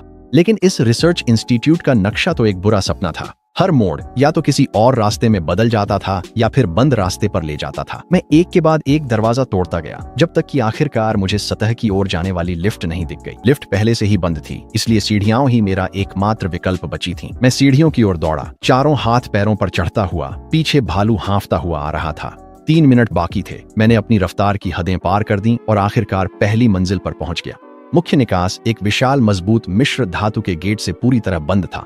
मैंने एक पल भी नहीं सोचा। मैंने पूरी ताकत से टक्कर मारी और गेट से जोरदार धमाके के साथ टकरा गया। धातु मुड़ गई, जिससे एक टेढ़ा मेढ़ा छेद बन गया, जो जंगल और आसपास के वन क्षेत्र की ओर खुलता था। 1 मिनट बाकी था। मैं अपनी जान बचाने के लिए दूर तक दौड़ पड़ा। काला भालू मेरे ठीक बगल में दौड़ रहा था। 30 सेकंड, 20 सेकंड, 10 सेकंड। धरती को हिला देने वाली गर्जना के साथ पूरा अनुसंधान संस्थान धमाके में मलबे के ढेर में बदल गया। झटका लहर एक विशाल सुनामी की तरह बाहर की ओर फैल गई। मैं हवा में उछल गया और जोर से जमीन पर आकर गिरा। काला भालू भी उछलकर एक बड़े पेड़ से टकराया और बेहोश हो गया।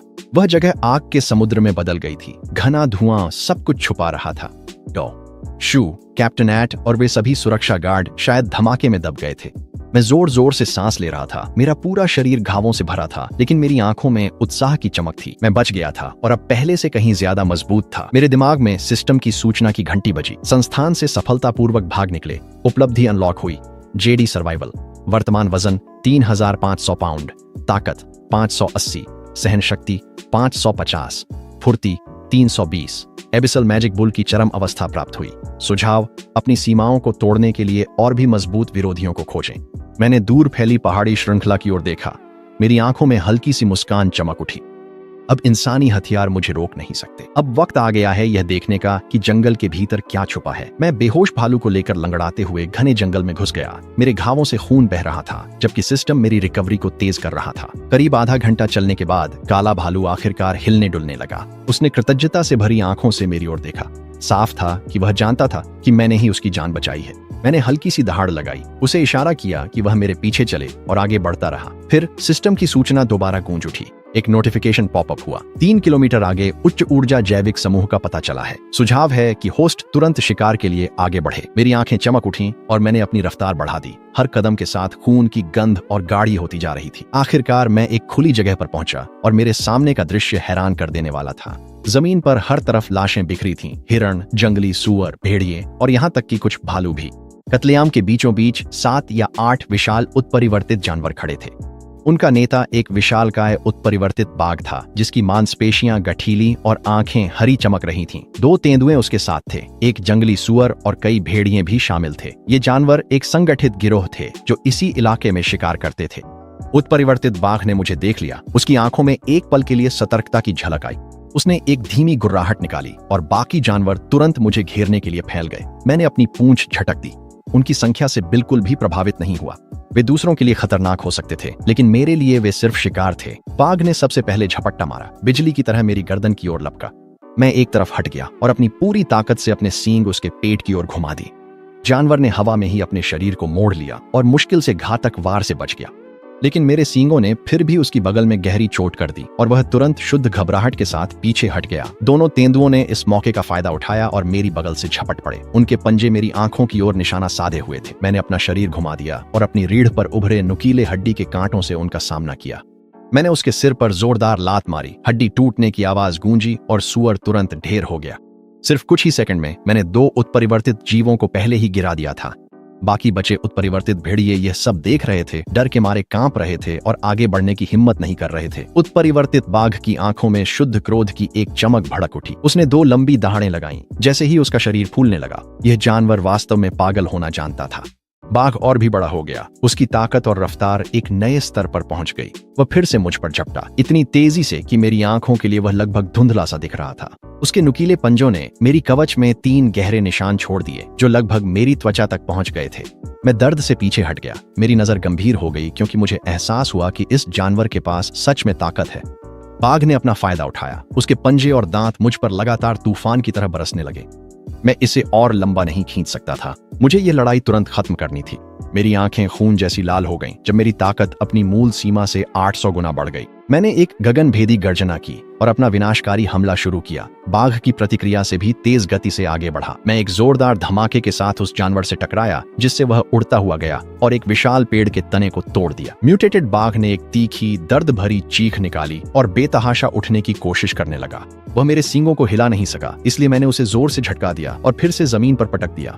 बाघ का शरीर कुछ बार फड़का, फिर पूरी तरह शांत हो गया। बाकी बचे म्यूटेटेड भेड़ियों ने अपने नेता को जमीन पर मरा हुआ देखा। वे डर के मारे भागने लगे, लेकिन मैं उन्हें भागने देने वाला नहीं था। मैंने अपनी अत्यधिक गति सक्रिय की और उनका पीछा किया। मैं पल भर में ही उनके पास पहुंच गया और कुछ ही सांसों में हर एक भेड़िया मारा जा चुका था। मैं लाशों के ढेर के बीच खड़ा था, हाँफ रहा था और खून से लथपथ था, जबकि काला भालू मुझे सतर्कता से देख रहा था। मैंने म्यूटेटेड जानवरों के शवों को खाना शुरू कर दिया। गर्म मांस मेरी गर्दन से नीचे फिसलता चला गया। वही जानी पहचानी जलन फिर से मेरे शरीर में दौड़ गई। सिस्टम ने घंटी बजाई। भक्षण पूर्ण। वजन 4200 पाउंड। शक्ति 650। सहन शक्ति 600। फुर्ती 380। चेतावनी, होस्ट ने एबिस मैजिक बुल की सीमा तक पहुंच प्राप्त कर ली है। आगे का विकास असंभव है। सुझाव, अपनी नस्लीय बेड़ियों को तोड़ने के लिए एक लीजेंडरी टियर प्राणी का भक्षण करें। Legendary tier? वे किस तरह के राक्षस होते हैं?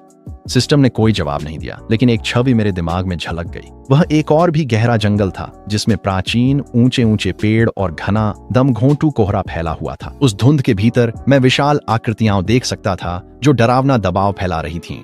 मैं उस दृश्य को घूरता रहा। मेरी आंखों में उत्साह की एक चमक झलक उठी।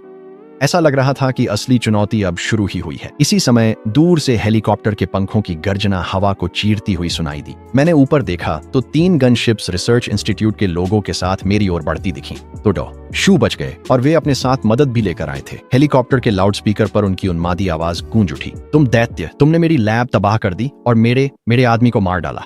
आज मैं तुम्हें इसकी सबसे बड़ी कीमत चुकवाऊंगा। मशीन गनों ने तुरंत फायरिंग शुरू कर दी। शीशे की बारिश जमीन को चीरती चली गई।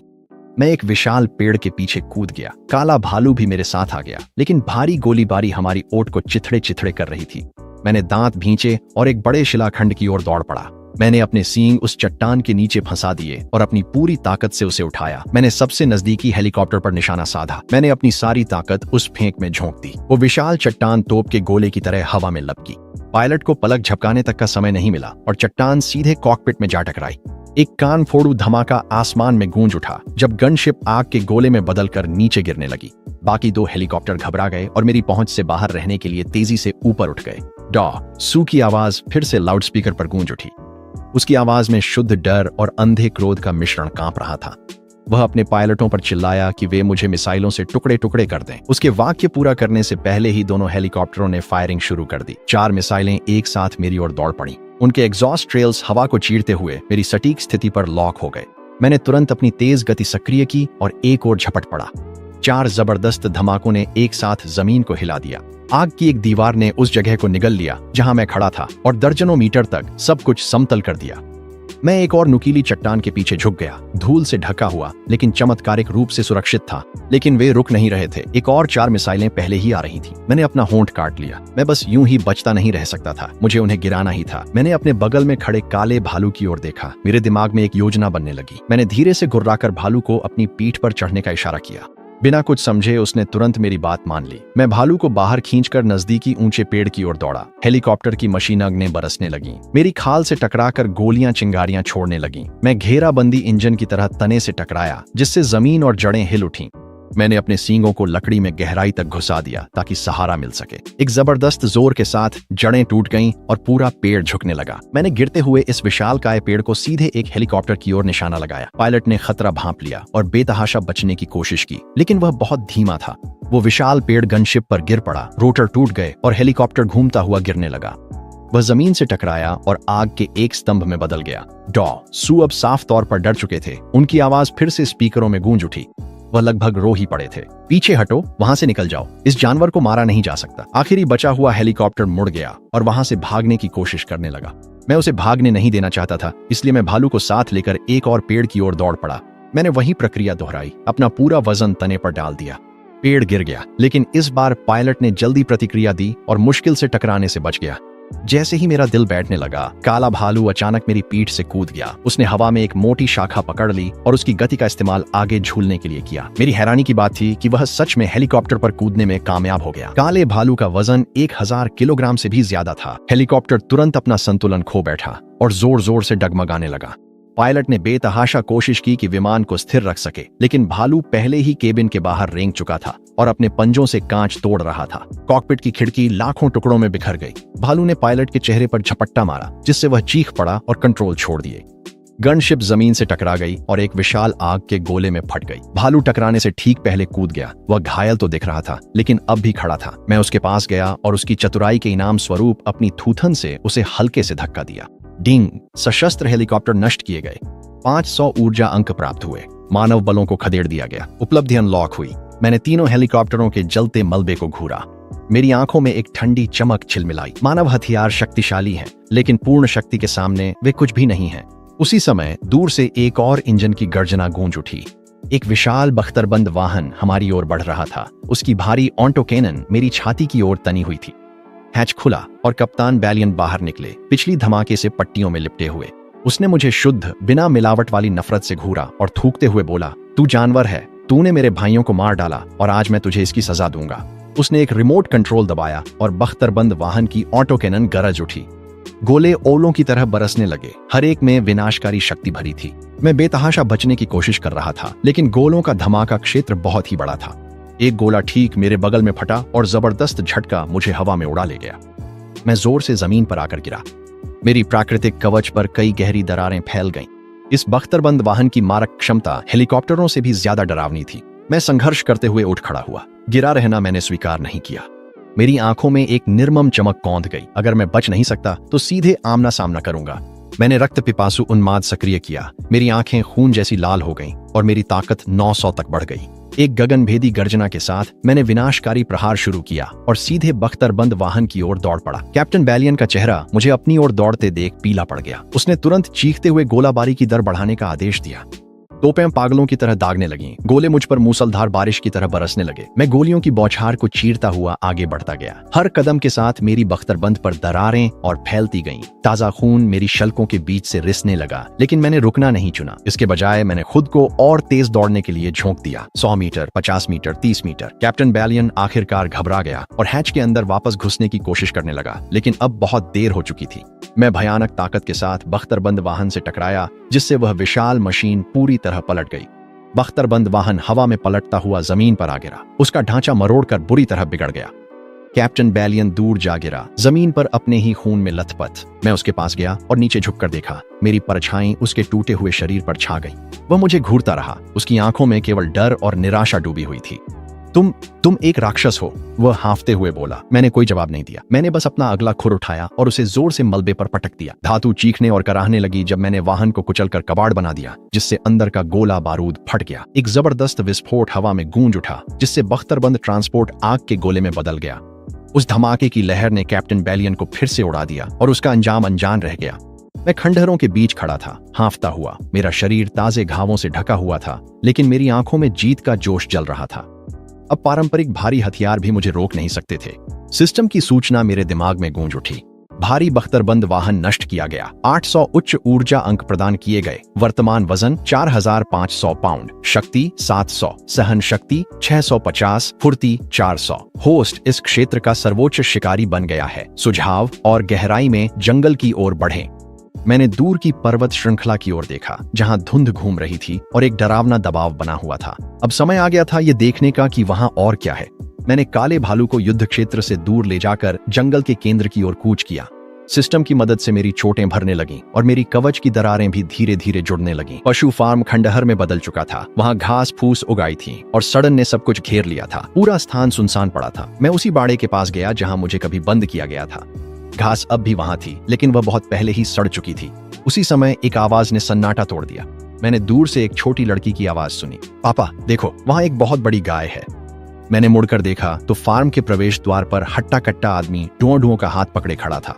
वह आदमी ठिठक गया और मुझे देख पीला पड़ गया, पर डुओं डुओं नहीं डरी। वह उत्साह से मेरी ओर चिल्लाते हुए दौड़ी, बड़ी गाय, तुम लिटिल ब्लैक से बड़ी हो।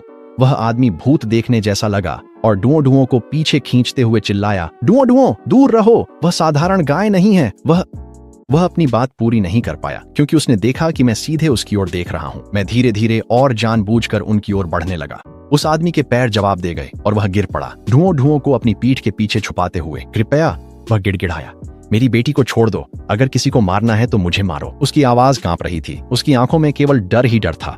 मैं उनके सामने रुक गया और अपना सिर झुकाकर डुओं डुओं को देखने लगा। वह बड़ी बड़ी आंखों से मुझे देख रही थी। उसमें कोई डर नहीं था, बस जिज्ञासा थी। गाय, क्या तुम छोटी काली हो?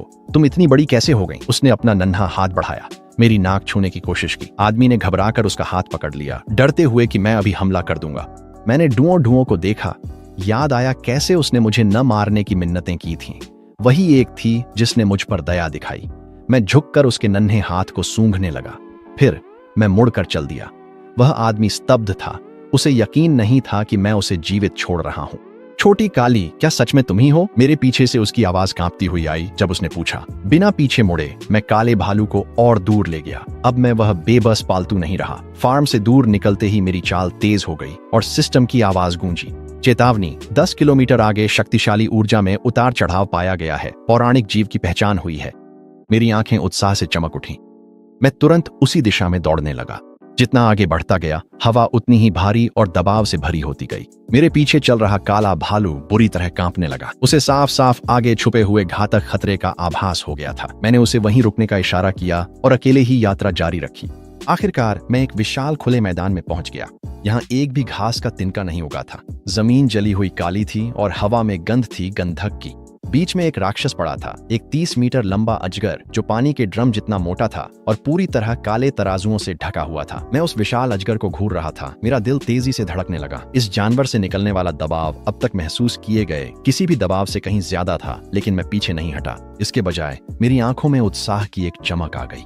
केवल इसे निगलकर ही मैं अपनी सीमाएं तोड़ सकता था और अगले स्तर तक विकसित हो सकता था। मैंने गहरी सांस ली और धीरे धीरे पास गया, लेकिन कुछ ही कदम चले थे कि उसकी आंखें अचानक खुल गईं, जिनमें ठंडी खूनी मंशा से भरी लाल रोशनी थी। उसने मुझे घूरा, एक धीमी गहरी फुफकार निकाली और अगले ही पल मुझ पर झपट पड़ा। सांप ने अपना सिर पीछे किया और अपना विशाल जबड़ा खोलकर मुझे फाड़ने के लिए झपटा। मैंने तुरंत बचाव किया। उसके दांत जमीन में धंस गए और वहां 2 गहरे गड्ढे बन गए। मैंने उस मौके का फायदा उठाया और अपने सींग उसकी देह की ओर घुसा दी, लेकिन मेरे सींग उन काले पाथर जैसे शल्कों पर बस एक हल्की सी खरोंच ही छोड़ सके। इस जानवर की रक्षा तो मेरी अपनी कवच से भी ज्यादा मजबूत थी। अचानक उसकी पूंछ एक विशाल लोहे की गदा की तरह घूमी और भयानक धमाके के साथ मेरी बगल में आकर लगी। उसके प्रहार से मैं हवा में पीछे की ओर उछल गया। मैं जमीन पर जा गिरा। मेरी कवच पर दरारें फैल गईं और तभी मुझे उसकी ताकत का असली डरावना एहसास हुआ। मैं मुश्किल से उठ खड़ा हुआ और ब्लड थर्स्टी बर्सर्क सक्रिय कर दिया। मेरी नजर गहरे प्रतिशोधी लाल रंग में बदल गई। मेरी शक्ति उफान पर थी, जो चौंका देने वाले 1000 अंकों तक पहुंच गई। मैंने एक गगनभेदी गर्जना की और अजगर पर फिर से झपटा, पहले से कहीं ज्यादा तेज और ताकतवर होकर। मैंने अपनी विनाशकारी क्रैश कौशल का इस्तेमाल किया। मैं गिरते हुए पहाड़ की ताकत के साथ अजगर के विशाल शरीर से टकराया। आखिरकार वे अभेद्य शल्क टूटने लगे। उसने तुरंत पलटवार किया, अपने जबड़े से काले झर की धार थूक दी। जहर जमीन पर गिरते ही तुरंत गहरे गड्ढे बनाते हुए उसे जला गया। मैंने बेतहाशा बचने की कोशिश की, लेकिन कुछ बूंदें फिर भी मेरी बख्तरबंद पर पड़ीं और घिनौनी सी आवाज के साथ सुलग उठी। जैसे ही बख्तरबंद घुलने लगी, एक तेज चुभन मेरी त्वचा में समा गई। ये जहर वाकई डरावना था। विशाल अजगर ने मौका ताड़कर अपना भारी भरकम शरीर मुझ पर लपेट लिया। उसकी जबरदस्त ताकत कसने लगी, मेरी हड्डियां चरमराने लगीं और सांस लेना मुश्किल हो गया। मैं इसे और नहीं सह सकता था, वरना कुचला जाता। इसलिए मैंने पूरी ताकत से छटपटाना शुरू कर दिया। मैंने अपनी पीठ के कांटे उसके शरीर में घुसा दिए, उसकी चमड़ी फाड़ते हुए। दर्द से कराहते अजगर ने पकड़ ढीली कर दी और मैं वहीं खड़ा हांफने लगा। मेरा शरीर जख्मी था और बख्तरबंद दरारों और जंग से खराब हो चुका था, पर मैं पीछे नहीं हटा। पर मेरा कातिलाना गुस्सा और बढ़ गया। मैंने नर्क की रौंदने वाली शक्ति जगाई और खुरों को जमीन पर जोर से पटक कर धमाका किया। जमीन जोर से कांपी और अजगर लड़खड़ा गया। मैं दौड़ पड़ा, अपने सींग उसके नाजुक अंगों में गहरे तक घुसा दिए और वह दर्द से चीख उठी। वह बुरी तरह तड़पने लगी। उसकी पूंछ इधर उधर लहराई और पूरी ताकत से मुझ पर आकर लगी। मैं हवा में उछल गया। मेरा शरीर एक विशाल चट्टान से जोर से टकराया। जैसे ही मैं जमीन पर गिरा, चट्टान चकनाचूर हो गई। मेरी हड्डियां मानो टूटने लगीं, लेकिन मैंने खुद को जबरदस्ती फिर से खड़ा किया। हम दोनों खुले मैदान में एक दूसरे पर टूट पड़े। हर टक्कर से जमीन की नींव तक हिल उठी। मैंने अजगर के नाजुक हिस्से को भेद दिया था और भले ही उसकी रफ्तार धीमी हो गई थी, उसके पलटवार अब भी उतने ही भयानक थे। उसने फिर से जहर की एक धार थूकी, जिससे मुझे जान बचाने के लिए बेतहाशा बचना पड़ा। जहर की एक बूंद मेरी पिछली टांग पर गिर गई, जिससे मेरी बख्तरबंदी में एक बड़ा छेद पिघल गया। दर्द पूरे शरीर में फैला और पैर लड़खड़ा गए। मैंने दांत भींचे और सींग उसकी आंखों की ओर ताने। वह दर्द से चीखी। उसने सिर झटका, सींग पलक को छू कर निकले और वह अंधी होने से बची। वह मुंह खोलकर झपटी और बिना समय गंवाए मैंने पीठ के कांटों से उसका सामना किया। कांटे उसके मुंह में धंस गए और वह दर्द से पीछे हट गई। मौका पाकर मैंने विनाशकारी टक्कर दी और पूरी ताकत से अपना सिर उसकी खोपड़ी पर दे मारा। एक भयानक छटकने की आवाज गूंजी जब उसके सिर की हड्डी टक्कर से टूट गई। उसका विशाल शरीर जोर जोर से फड़कने और मरोड़ने लगा। बिना सांस लेने का मौका दिए मैं उस पर झपटा और सींग गर्दन में गहरे घुसेड़ दिए, जिससे खून का फव्वारा फूट पड़ा। एबिस पाइथन ने मरते मरते एक आखिरी फुफकार मारी, फिर उसका शरीर ढीला पड़ गया। सिस्टम: पौराणिक जीव एबिस पाइथन मारा गया। 5000 उच्च ऊर्जा अंक प्राप्त हुए। वजन 5000 पाउंड से अधिक है। शक्ति 800 पाउंड से अधिक है। संविधान 700 से अधिक है। फुर्ती 450 से अधिक है। नस्लीय सीमाएं टूट गई हैं। परम विकास शुरू हो गया है। मैं जमीन पर गिर पड़ा, हांफते हुए सांस लेने लगा और मेरी नजर धुंधली होने लगी। दर्द असहनीय था, लेकिन सिस्टम की सूचना ने मुझे लाश की ओर घिसटने के लिए मजबूर कर दिया। मेरे शरीर के भीतर गहराई से ऊर्जा का एक विस्फोट हुआ। मेरे अस्तित्व की हर कोशिका ने विजय में चीख उठी जब मैंने शक्ति को आत्मसात किया। भक्षण जारी है। 10%, 30%, 50%। मेरी पुरानी कवच में दरारें पड़ने लगीं और वह छिलने लगी। मेरी त्वचा के नीचे से नई परतें फूट पड़ीं, जो और भी गहरी, कठोर और धात्विक चमक वाली थीं। मेरी रीढ़ के साथ लगी हड्डी की नोकें 3 फीट से बढ़कर 5 फीट लंबी हो गईं। हर एक पर घातक गहरे सुनहरे प्रकाश की चमक थी। मेरे सींग और भी भयानक हो गए, 7 फीट तक पहुंच गए और किसी आदमी की जांघ जितने मोटे हो गए। ब्लेड का सिरा इतनी भयानक धारदार था, मानो वह स्वर्ग को भी भेद सकता हो। मेरा शरीर तेजी से फैलने लगा। मेरा वजन 5000 से बढ़कर 6000 पाउंड हो गया। मेरी मांसपेशियां चट्टानों की तरह गांठदार हो गईं, जो विस्फोटक क्षमता से भरी थीं। भक्षण पूर्ण हुआ। शक्ति 1000, संविधान 900, एजिलिटी 500। विकास पूर्ण हुआ। वन्य भूमि का अधिपति। मैं एक ऐसी अपार शक्ति का अनुभव करते हुए खड़ा हुआ जो दुनिया को चीर सकती थी। मैंने अपना सिर पीछे की ओर झुकाया और एक कान फाड़ देने वाली दहाड़ मारी। वह आवाज बिजली की कड़क की तरह बंजर भूमि में गूंज उठी। चारों दिशाओं में मीलों तक हर जीवित प्राणी ने मेरी प्रभुत्व की घोषणा सुनी। वे दहशत से कांपते हुए जमीन पर गिर पड़े। दूर से काला भालू दौड़ता हुआ आया। जब उसने मेरा नया रूप देखा, उसकी आंखों में सिर्फ विस्मय और डर था। वह जमीन पर फैल गया। मेरी ओर देखने की भी हिम्मत नहीं हुई। मैंने एक धीमी गुर्राहट निकाली, उसे उठने का इशारा दिया। काला भालू आखिरकार खड़ा हुआ। उसका पूरा शरीर कांप रहा था। वह मेरे ठीक पीछे चलने लगा। मैंने अपनी नजरें दूर पहाड़ों की ओर घुमा दी। वह जंगल का दिल था, किंवदंती में सबसे खतरनाक जगह। लेकिन अब मुझे किसी भी चुनौती से डर नहीं था। मैं भालू को जंगल के भीतर गहराई तक ले गया। मेरे गुजरते ही हर जानवर पीछे हट गया। मैंने पूरे वीराने की सबसे ऊंची चोटी पर चढ़ाई की। मैं चट्टान के बिल्कुल किनारे पर खड़ा था, अपने खुरों के नीचे फैली विशाल दुनिया को देख रहा था। दूर का मवेशी फार्म अब नजर नहीं आ रहा था। वह जगह कभी मेरा पिंजरा थी, लेकिन अब यह पूरा जंगल मेरा इलाका था। मैंने फिर से आसमान की ओर दहाड़ लगाई, जिसकी गूंज पूरी घाटी में फैल गई। जंगल की गहराइयों से अनगिनत जानवरों ने जवाब में हुआ हुआ करना शुरू कर दिया। भेड़ियों के झुंड भी इसमें शामिल हो गए। भालू, बाघ और विकृत जीव झुंडने लगे। वे पहाद्दाह की ओर झुक गए, नए राजा को नमन करते हुए। मैंने नीचे देखा और जान गया कि अब यह दुनिया मेरी थी। मेरी आंखों में संतुष्टि की एक झलक चमक उठी। मैं एक आम फार्म के सांड के रूप में पैदा हुआ था, जिसे काटने के लिए पाला गया था। 6 महीने से भी कम समय में मैं जंगल का अधिपति बन गया। मैंने मानवता की बेड़ियों को पूरी तरह तोड़ दिया है। मानव हथियार मेरी मौजूदगी में खिलौनों से ज्यादा कुछ नहीं है। आज से ये पूरा वीरान इलाका मेरा है। अचानक मेरे दिमाग में सिस्टम की सूचना गूंज उठी। टिंग, मध्यम स्तर का विकास पूरा करने और जंगल का अधिपति बनने पर बधाई। एक नई यात्रा शुरू होती है। मैंने अपनी नजरें दूर क्षितिज की ओर घुमा दी। वहां और भी ऊंचे पहाड़ हैं, और भी गहरे जंगल हैं, और मुझसे भी ताकतवर प्रतिद्वंद्वी मेरा इंतजार कर रहे हैं। मुझे पता था कि यह तो बस शुरुआत है। मैंने एक अंतिम गर्जना की जो पूरे जंगल में गूंज उठी। 10,000 जानवरों ने अपने सर्वोच्च पशु सम्राट के लिए दहाड़ लगाई और पहाड़ हिल उठे। न कोई इंसान, न कोई बेड़ियां, न कोई बंधन, सिर्फ अनंत जंगली और शाश्वत विकास। मैंने अपना शरीर घुमाकर उस दूर अज्ञात की ओर रुख किया। दूर धुंध घूम रही थी जो एक और भी विशाल दुनिया की झलक दिखा रही थी। शायद वहां और भी शक्तिशाली प्राणी मेरे आगमन का इंतजार कर रहे हैं। लेकिन मुझे कोई डर नहीं था, क्योंकि मैं खुद ही जंगल हूं। मैं वह सिमुलेशन हूं जो हर चीज को निगल जाता है। मेरी यात्रा तो अभी बस शुरू ही हुई है। काला भालू मेरे पीछे पीछे चला जब हम जंगल की अज्ञात गहराइयों की ओर बढ़े। मेरे पीछे 10,000 जानवरों की गर्जनाएं अनंत तक गूंजती रहीं, अपने राजा को अंतिम सलामी देती हुई। मैंने पीछे मुड़कर नहीं देखा, बल्कि और भी शक्तिशाली भविष्य की ओर अपने पहले कदम बढ़ाए।